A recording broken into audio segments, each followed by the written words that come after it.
Friends, welcome to my channel. Before listening to this story, I will ask you to like and subscribe. It's not difficult for you, but it's nice for me, and we're starting. Looking back, I realized that I shouldn't have come to my wife's Christmas party at work. I've had stomach problems for the last 3 days. I'm just starting to come to my senses. They made me miss 2 days of work, and I can't remember the last time this happened. I work under contract if you're interested. Jeannie has worked at her current company for 3 years, but this will be the first Christmas party I've attended since I've been away for the last 2. Judging by her disappointment in the previous 2 years, I assumed that she really wanted me to attend the party and meet my colleagues. Although now, thinking about it, I see that she did not insist too much on my participation this year. But being an attentive husband, I decided that I would squeeze my buttocks together. I'll put on a monkey costume and escort her to the door of a chic hotel where the party will take place. She managed to introduce me to a couple of people before I was pierced by an all-too-familiar sharp desire rumbling in my stomach. Damn it. In an instant, the search for a toilet and a free stall turned from a good reconnaissance into an urgent task. In record time, my pants were at my ankles, and I breathed a sigh of relief as gravity and pressure did their job. I was just drying off when 2 guys came in. I realized they were using a urinal. They were having a conversation as they entered. They didn't slow down the conversation at all when they were pouring, but what I overheard slowed me down like hell. In fact, it made me stop wiping completely. Moreover, my blood froze in my veins. Damn, dude, she looks cute in that red dress. Yes, now it's clear why Clive is making love to her. Come on, it's just office gossip. Nonsense, I heard it from Sue, his secretary. She saw them walking into that hotel around the corner from work a couple of weeks ago. According to her, about twice a week he takes a couple of hours for lunch, and every time he does, Sue checks if this cheater is sitting at her table during those couple of hours. Damn, he works fast. He's only been here how long? A month? Well, yes, but he's an eloquent bastard and a little younger than her. Yes, and she's married. But I'll tell you what, they don't want old man Higgins to catch them. He's hard as nails about this shit. Do you remember how last year he caught those 2 kissing under the mistletoe? I almost kicked their ass. The last exchange of opinions is accompanied by the sound of washing hands. It is impossible to decipher what else they were saying, because their voices fade as they move towards the exit. Or maybe they're drowned out by the roar in my ears. The door opened and closed. The silence echoes. I can only hear my own heartbeat. And it's fast. It's too fast. What bothered me about their dialogue? Jeannie, my wife of 8 years, looks absolutely amazing in the new red dress she bought for tonight's party. And if you remember, she's been a little quieter than usual for the last month or so. Overcome by a sudden sense of urgency, I hurriedly finished tidying myself up. I need to go back to the ballroom and see how many other women are wearing a red dress. There must be at least one. They couldn't be talking about my Jeannie. When I finish washing, I enter the ballroom again. My heart is somewhere near my rebellious intestines, and look around. For a brief moment, relief. The red color seems to be very popular this year. At least 6 to 8 red dresses are moving around the hall. But then I look around the room again, more slowly. And only Jeannie is standing next to our dedicated table with a younger guy. He's wearing the same suit as me, but that's where the similarities end. If I look like a carefully shaven gorilla in a buttoned-up suit, then the guy looks like he was born in this suit. I approached them, noticing that they were standing very close to each other. There are several other people nearby, but none of them are close enough to engage in conversation with them. My intuition goes from anxiety to piercing awareness in the blink of an eye. Noticing my approach, Jeannie took a small step back, and after a brief contact with my eyes, she averted her own. Seeing her reaction, her companion stared in my direction for the 4 long steps separating us. Jeannie introduced him. Dave, this is Clive, my new boss, whom I may have told you about. I don't need to hear that name. I already guessed who the bastard was from his smile. It's a smug, boastful, not too subtle smile. I used your wife. Rage rises in me, the like of which I have never experienced. I really want to punch his gloating face, but I keep myself in check not to do it. He holds out his hand just at the moment when, as it seems to me, he realizes the mistake he is making by gloating. As befits his nature, his hand rises high and flat, palm facing the floor in the dominant position of men with big egos. I wonder if I should do something about this weak, well-groomed offering, but I do it. Before I can take his hand in mine, I feel him trying to pull away, but I don't allow it. I move our palms to the traditional vertical position and squeeze, and I squeeze more. His hands are used to pressing knobs, tapping on elegant keyboards and caressing other people's wives. Mine are calloused and strong, used to holding scissors and keeping recalcitrant sheep. This is not a competition at all. I squeeze some more. The last thing I see before my gaze goes to my wife is the blood draining from that asshole's face. I can feel the bones crunching in his hand. Jeannie hears a groan coming from his lips.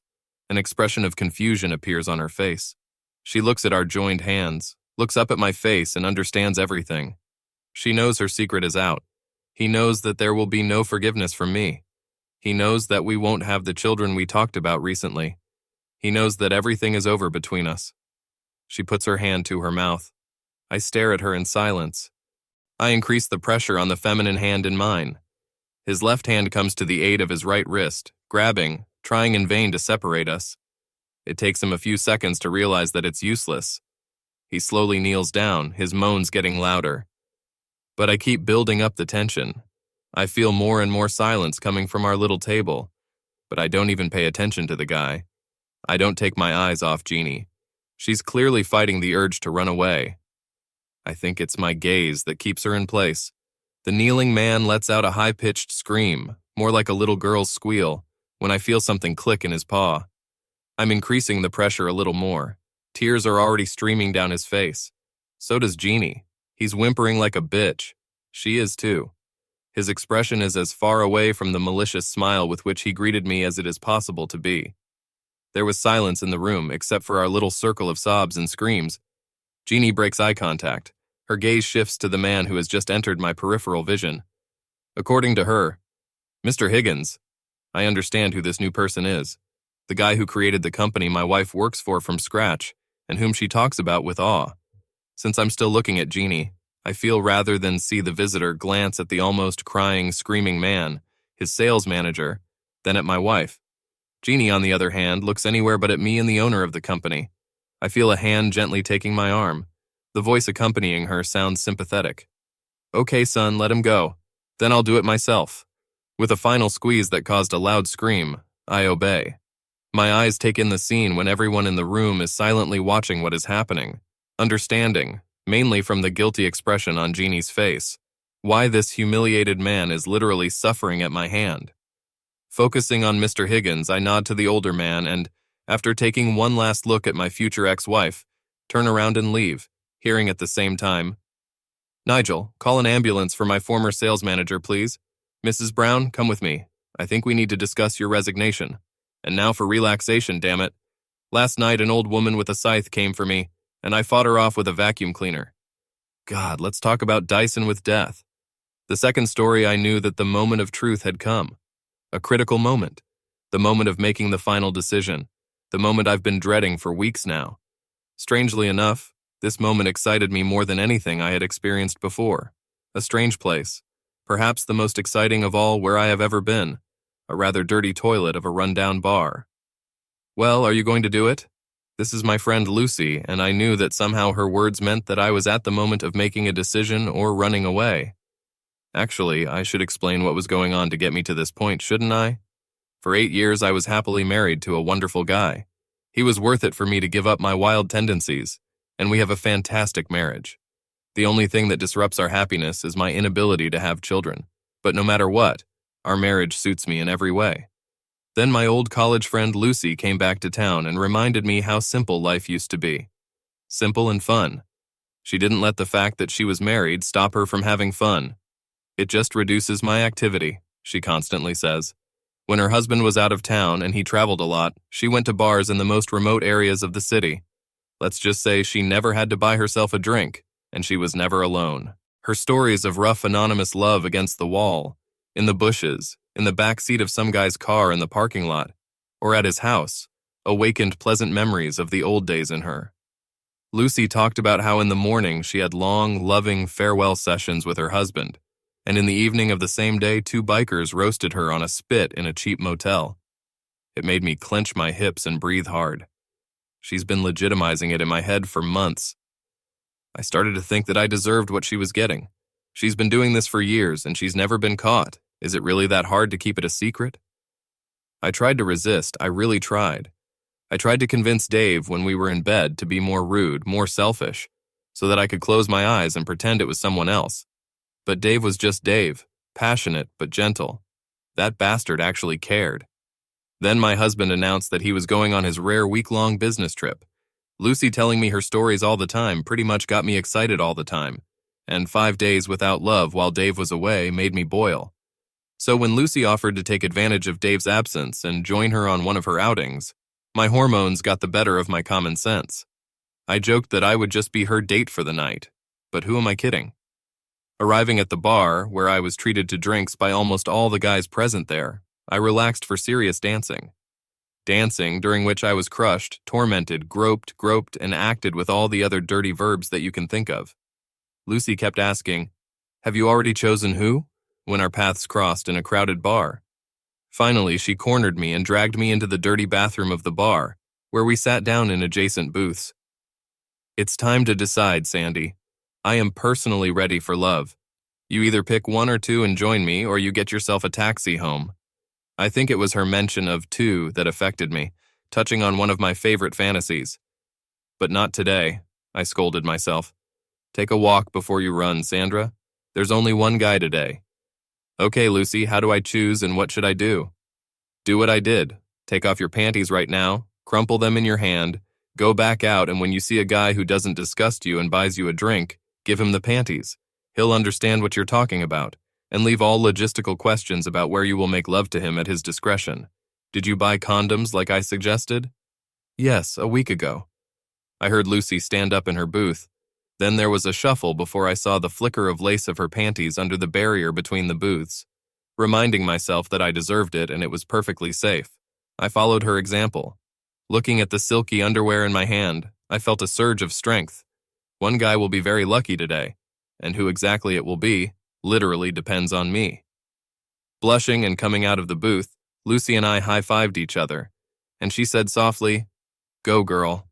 And then she led me back to the meat market.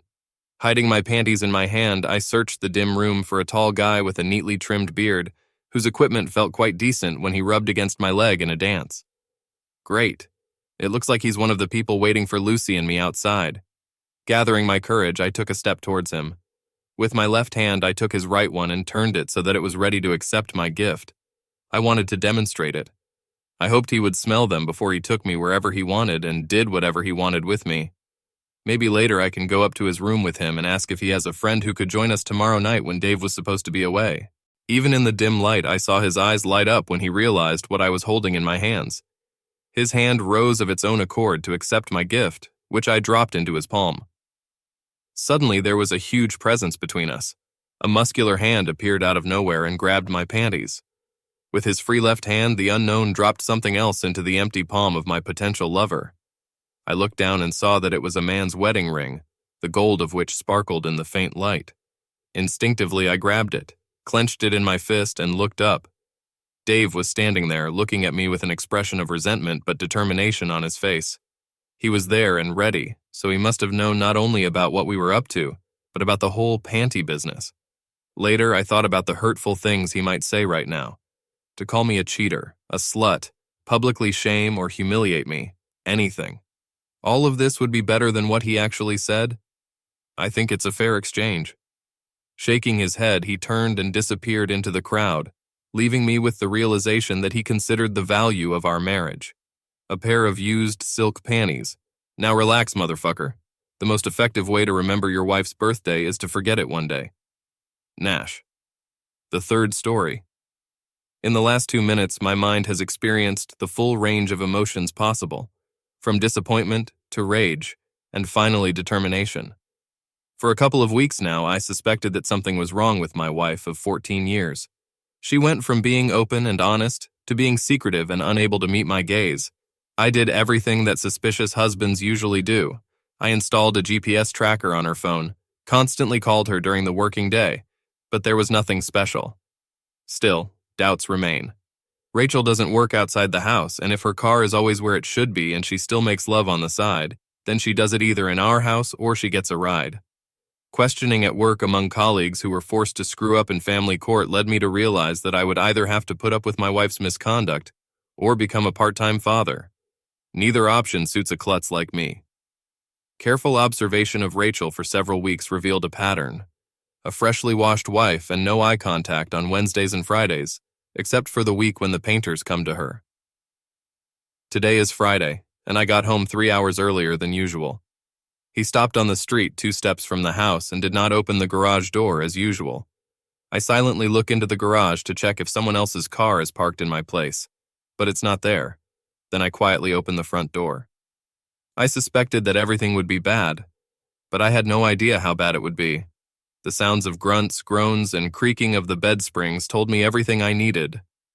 Despite all my plans, I had no idea how I would react at that moment. The best way to describe my feelings is disappointment. Everything changed when I peeked through the doorframe into the bedroom, just in time to see some bastard tearing out of Rachel from behind, and she turns to take him in her mouth. A little background. I managed to get something nice from Rachel once or twice a year. In our marriage, love is a one-way street. That is, I give it, and she accepts it. I started recording what was happening on my phone, hoping that my hand wasn't shaking too much from the rage that had replaced the disappointment. One glance shows me that there is no chance that she is not a willing participant in the farce I am witnessing. She devours it as if it were the last lollipop left on earth. The analytical part of me understands that it attracts her. I'm an ordinary guy in my 30s, average weight. The height is average. This guy is younger, fitter, judging by his biceps and six-pack, and better equipped than me. That's putting it mildly. He's a fucking jackass. Wait a minute, I know him. Sometimes he appeared on the social pages of the local newspaper. He is married to the daughter of Andrew Falcone, a supposedly legitimate local businessman, but almost everyone knows that he made his fortune in a less legitimate Sicilian way. Even in $5,000 suits, the inner bandit is visible. There are still rumors about the disappearance of several business competitors when he was just starting to make his fortune, and about the hasty relocation of some of his friends' competitors to different states. A plan matures in my head, and I put it into practice, while the heartbreaking sounds from my bedroom only strengthen my resolve, not distract from it. Back in the living room, I quickly look through the local business directory and write down the number of Falcone imports and exports. Nodding inwardly, I quietly leave through the front door and walk 50 meters to the corner of the street. Turning my phone into camera mode, I zoom in on the sign with the name of our street and walk slowly to the house, trying to show the facade of the house with the number attached to the fence, but I do not grab my car. I keep walking down the path and enter the front door. After stopping the recording, I attach the video to Falcone's message with a few simple words.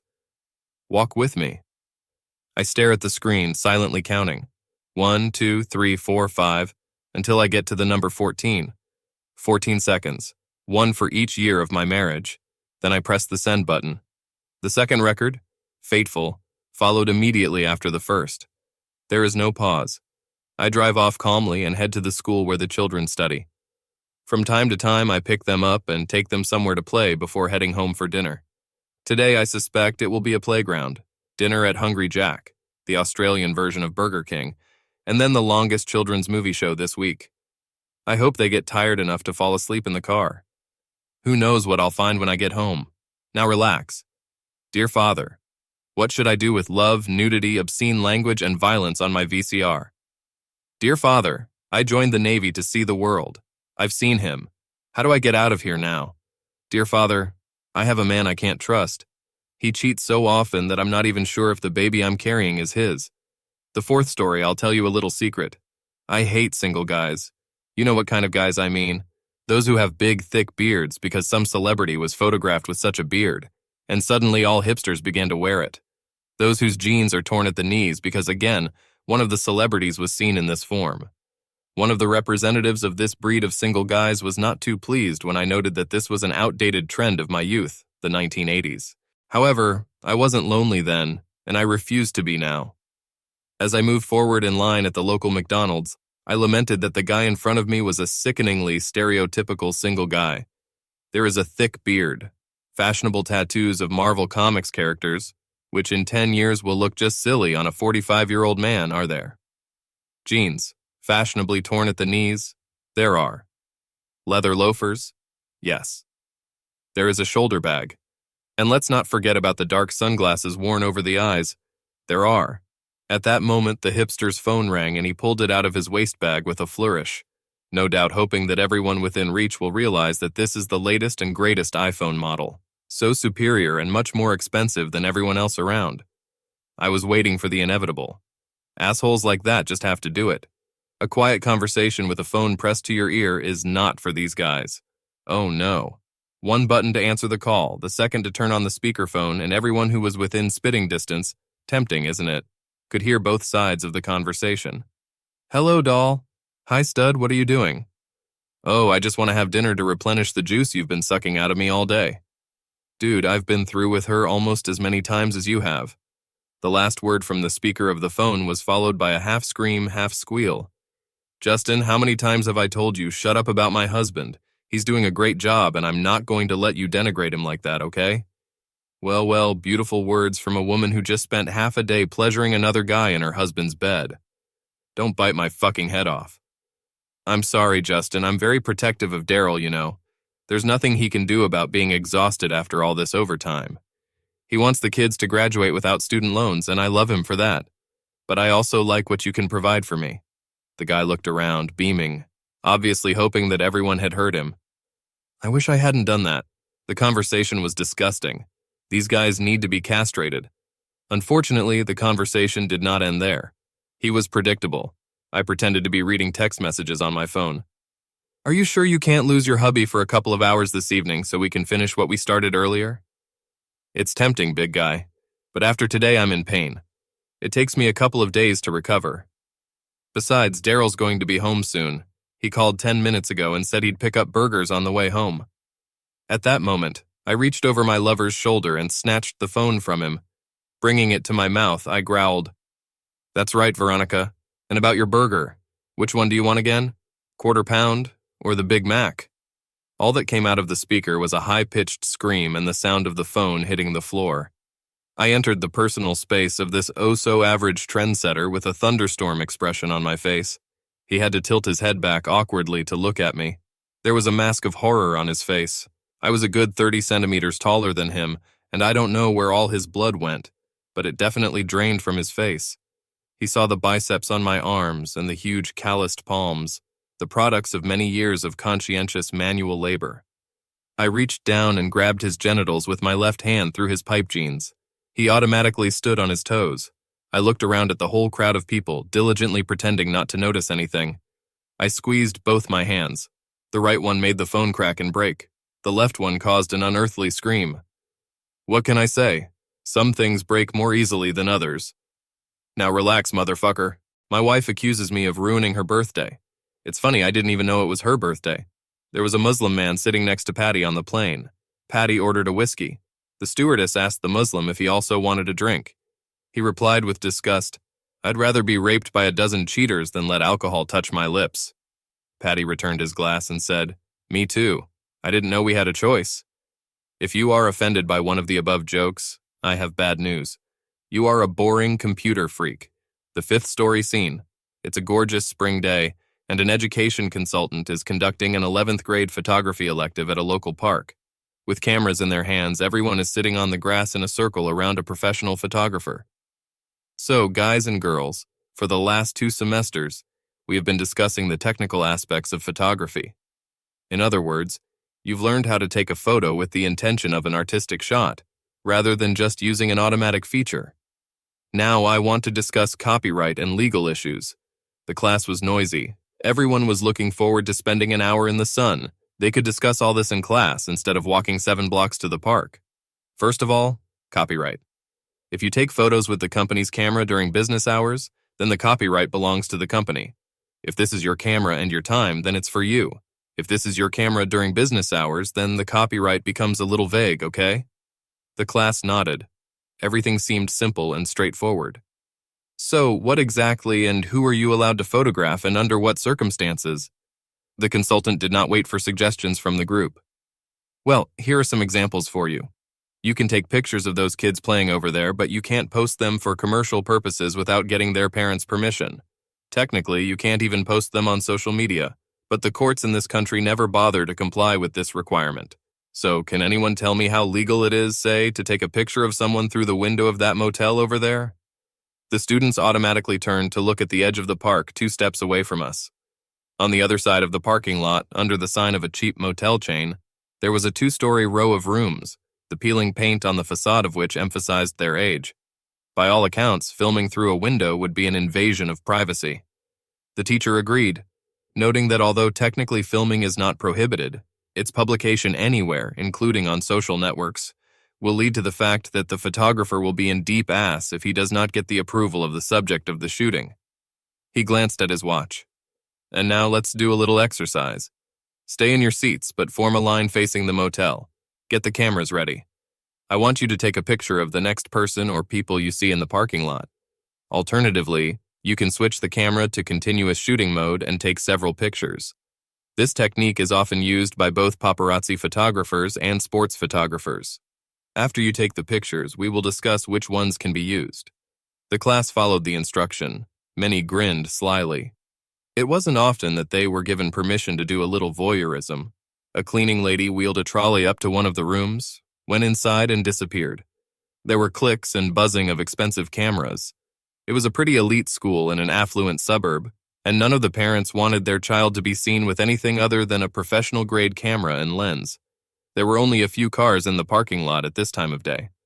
Almost exactly at 13:50, one of the doors on the ground floor opened, and a smartly dressed man came out of it, straightening his tie. At the door, he turned and passionately, for several seconds, kissed the partially clothed woman standing behind him. 24 cameras clicked and buzzed out of earshot.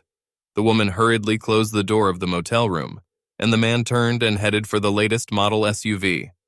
Some of the students continued to film his promotion even after he pulled out of the parking lot and drove away. The students lowered their cameras and stared at each other in disbelief. In the viewfinders, most of them recognized Mr. Butterworth, the headmaster, and Miss O'Connor, one of the school's English teachers. They were too stunned to speak. A photography consultant filled the silence. What a fantastic example. And now, who can show me some photos and tell me what you can and can't do with them? One of the students, whose camera was equipped with a large screen, pointed it at the teacher, who looked at the screen and told the others about it. A great example. Great framing of the picture, Thomas. In the picture, 2 people hug and kiss in the doorway.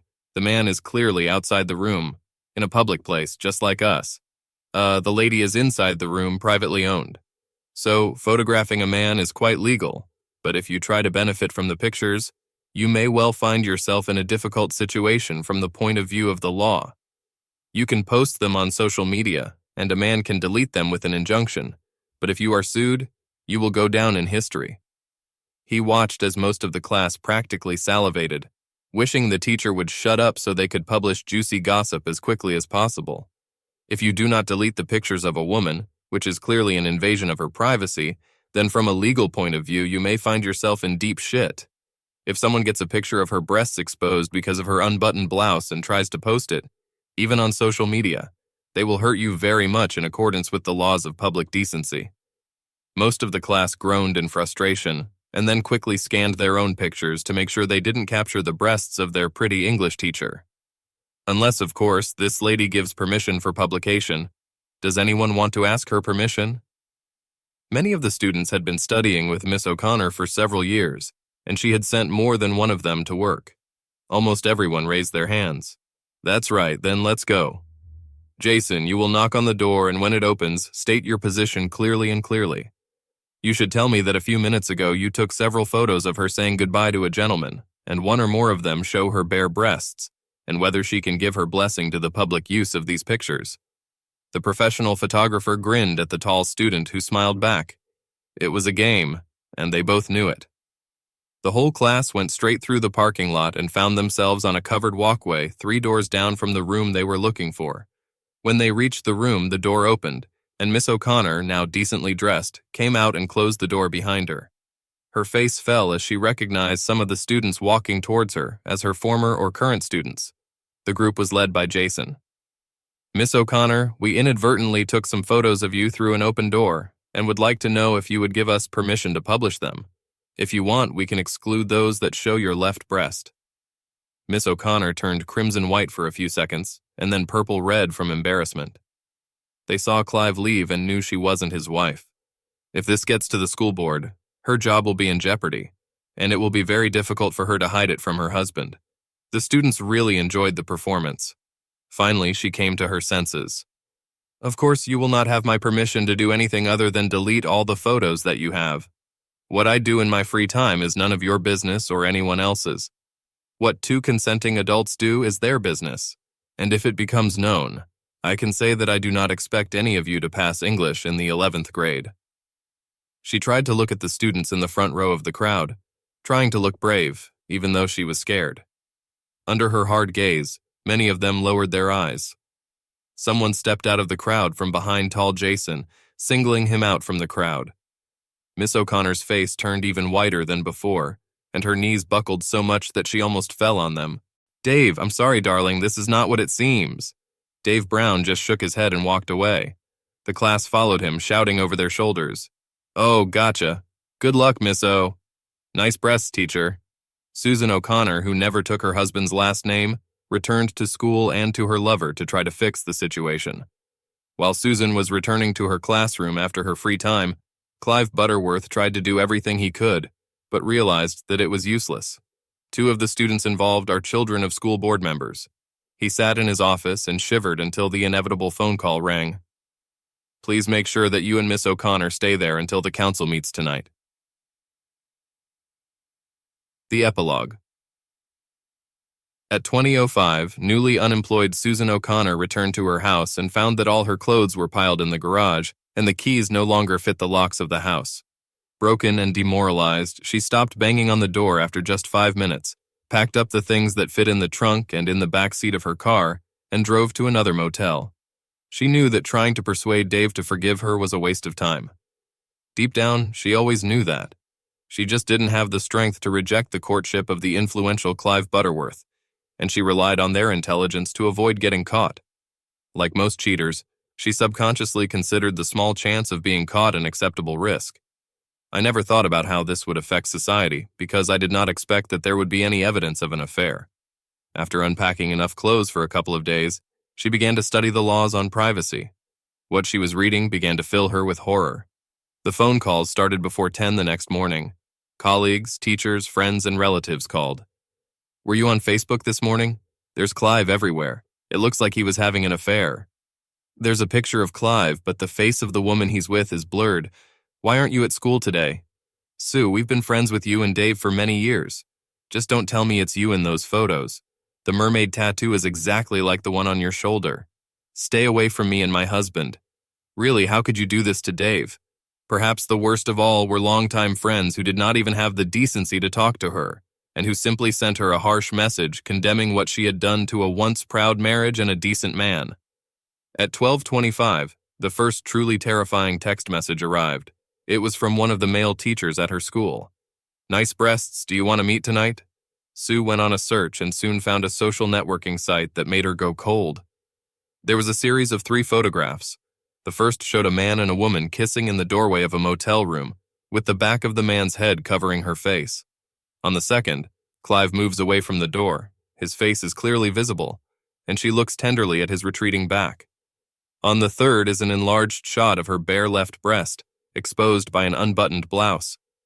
11 more similar messages arrived within 2 hours. By 6 o'clock in the evening, the calls had stopped. Susan O'Connor has no friends left. The next day, when Susan went outside, people stared at her or stopped and pointed. She hurried back to the safety of her room and ordered room service. She could have sworn there was a chuckle in the receptionist's voice as she took the order. Desperate for a shoulder to cry on, or at least a hint of support, Susan drove up to her parents' house 2 days later. Halfway there, her worried mother intercepted her and asked her to stay away until her father calmed down a little. Apart from the fact that he was a longtime member of the school's board and had to endure the stares of other members when his daughter and Clive Butterworth's antics were discussed in detail, Dave looked like the son her father never had. Susan begged her mother to meet her somewhere, but she said she wouldn't dare. Her father was so distraught, lonely and afraid for her future. Susan knocked on the door of her old house 2 days later. According to her desperate logic, if she can get Dave to forgive her, then other people will be able to do it. She did not hope that they would reconcile, but she hoped that at some point his kind nature would allow him to forgive her. Dave opened the front door to her knock and immediately looked over her shoulders up and down the street. "Could you come in the back door, Susan? I'm a little embarrassed to be seen with you." After several days of trauma, something inside Susan snapped. "What the hell? You're the one who publicly humiliated me. I've lost all my friends because of you. Because of you, I became a target for all the perverts in the city. Because of you, I am now ashamed to show my face in the daytime." Dave just grinned. "Now relax, you fool. Let's see how many people I can upset with these words. When life gives you lemons, make lemonade. When life gives you melons, melon. You are dyslexic. You cannot read correctly." Adam and Eve were the first to ignore Apple's terms and conditions. A little-known fact: the first shell protection for testicles was used in hockey in 1874, and the first helmet in 1974. It took 100 years for men to realize that the brain is also important. The sixth story: fingers running over my mini-skirt-clad ass while I stood face-to-face with my colleague Julie at the company's Christmas party, sent a plume of sparks straight to my libido. No matter what you say, at 48 years old, no glances in the mirror, no compliments from her husband or colleagues and friends are as convincing that you still have everything ahead of you as a physical touch. The simple action of 3 or 4 fingers slowly and sensually working their way from my left buttock to my right along the line of my super short dress, sometimes on silky fabric, sometimes on more silky skin, exactly halfway along my crotch covered with panties, pressing briefly but persistently. The touch of the guy who was walking so slowly behind me made me get wet in the 3 seconds it took. Julie was undoubtedly surprised by the blissful smile on my face, and I was thinking about how wonderful my life was. I'm here celebrating my first Christmas as a newly promoted manager in an industry that until recently was dominated by men. A woman who just last week attended the college graduation of her youngest child, who became the best in the class and destined for greatness. I have a husband who has also built a successful business with his own hands, with his blood, sweat, and tears. A husband who always puts me above all other demands for his time, and even after more than 25 years of marriage, shows me how attractive he thinks I am still, at least a few times a week impromptu. The husband who last time I checked was talking to the owner of my company on the other side of the room. I looked at the retreating back of the firefinger bearer to make sure it was Jacob. No, it's him. My lover 15 years younger than me, the real reason my life is going so damn well at the moment. He walks away from me, half turned over his shoulder, a smile playing on his face. Thank God, no signs of the smug smile he had when I introduced him to my husband Dave at the beginning of the evening. When he felt that I was looking at his retreating back, he raised his fingers and ran them under his nose, making it clear that he knew that I was aroused, and he knew that it was he who aroused me.